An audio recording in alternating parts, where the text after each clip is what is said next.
Good morning, everyone. We are reporting here from New York City. It is March 16th, 1969. Today, we are bringing you an important close to what's been an almost year-long story. 6 days ago, James Earl Ray, Martin Luther King's assassin, pleaded guilty in court and was sentenced to 99 years in prison. But then just 3 days after that guilty plea, he says that he was coerced into giving it and is now claiming he's innocent. It has been a long, hard road to track down Ray. He fled the country trying to go to Africa almost immediately after the assassination. But he was caught at London Heathrow Airport and held in the UK until he could be extradited back to the US for his case. So today we have a very special guest, Miss Anna, Special Agent Anna from the FBI. Thank you for being here. Good morning. How are you? Thank you for having me here today. I'm great, and we're excited to get some questions answered from the FBI. So, James Earl Ray was the primary suspect of the entire investigation. There were some fake names that he used that were a little bit threw people off, but he was the only and primary suspect of the assassination, and he confessed and pleaded guilty once he was in police custody. Is that correct? That is correct, ma'am. Okay, but now he's saying he's innocent. Do you believe that he's innocent? Well, from day one, all the evidence that has been collected has led to him being the #1 suspect killer of Mr. King. Very shortly after the crime happened, we were able to find a bag full of his things with only his fingerprints. We were able to find things like guns, newspapers reporting his arrival, King's arrival, and the place where he was going to stay at. Not only that, but the hotel staff saw him several times around the hotel. And right after the assassination, he fled out to different countries using different kinds of names, which showed him trying to escape from a crime. And all the evidence have pointed out to Mr. Ray being the #1 suspect killer in the crime. Okay, so what was his motive then, and why do you think he's claiming he's innocent? Well, Ray was a career criminal who was already wanted by the FBI. He believed that he was smart enough to get away with everything that he did. He was attempted to fly to a country where he couldn't be extradited. But as of calling for his innocence, he was probably just desperate from all the evidence that he Okay, had collected. thank you for answering that. And so I want to talk about the conspiracy theories, because many people don't believe that he was working alone or that the evidence was too easy to find. The evidence was so apparent and pointed so directly to him, it came off as a little bit suspicious. Do you think that that's odd? And do you think that he would have covered his tracks? No, I don't think that is odd. We think his entire plan was to escape from the crime. So the focus wasn't on covering his tracks for the whole time. Okay, so there are quite a few conspiracy theories. One, like we mentioned, that he wasn't working alone or that he was being framed. And there's one particular conspiracy theory that I really want to ask you about, and that's that the FBI themselves may have ordered this assassination.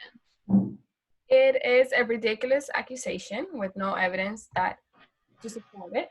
And we firmly believe Ray worked alone or by himself throughout the whole time. Okay, so do you deny that the US government has a program called CONTELPRO, which is a counterintelligence program that was used to surveillance Martin Luther King?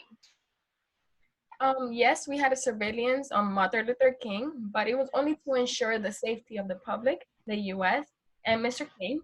There was never a hidden agenda or intent of the FBI to cause harm. We thoroughly investigated if the FBI had any involvement in with Mr. King that could have led to any secondary harm. And there was no evidence of that. The FBI firmly had nothing to do with the crime or with anything that happened. Okay, so do you deny that the FBI was using some of the information gathered to discredit Martin Luther King? Because local government, local police, and the FBI have all been kind of obviously not in his favor. and may have been running a bit of a smear campaign. Do you deny that?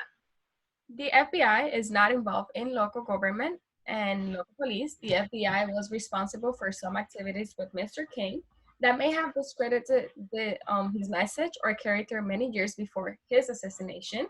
Once again, we do not believe that it was an effect of any recent events.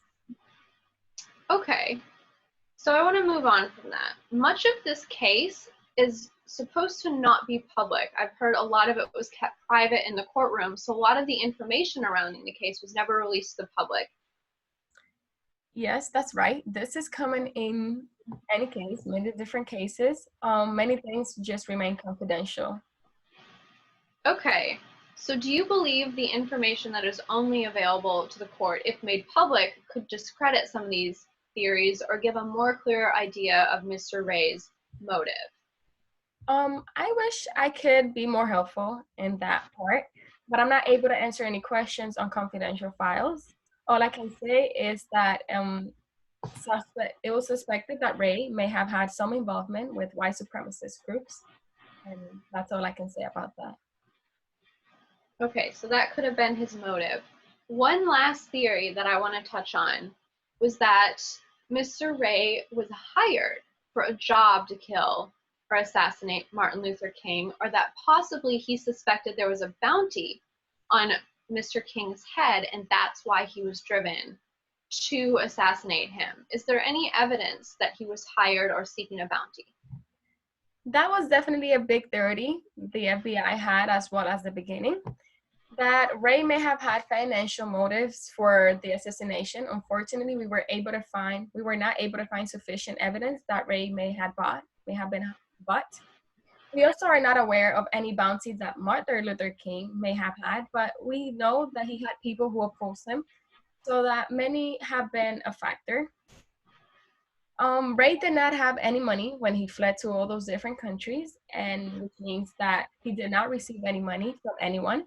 He also robbed a bank in England, leading up to concluding us that he was not bought because he did not have any money.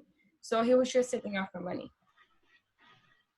Okay, thank you for clearing that up. So it is possible he had financial motives, but at the end of the day, he never received financial compensation. So that trail ran dry. Thank you. So that concludes our interview today with Special Agent Anna from the FBI. We want to thank you so much for joining us. Thank you for having me. It was a pleasure. And hopefully time will answer any of the unanswered questions of Martin Luther King's assassination. Thank you, everybody, for joining us. Thank you.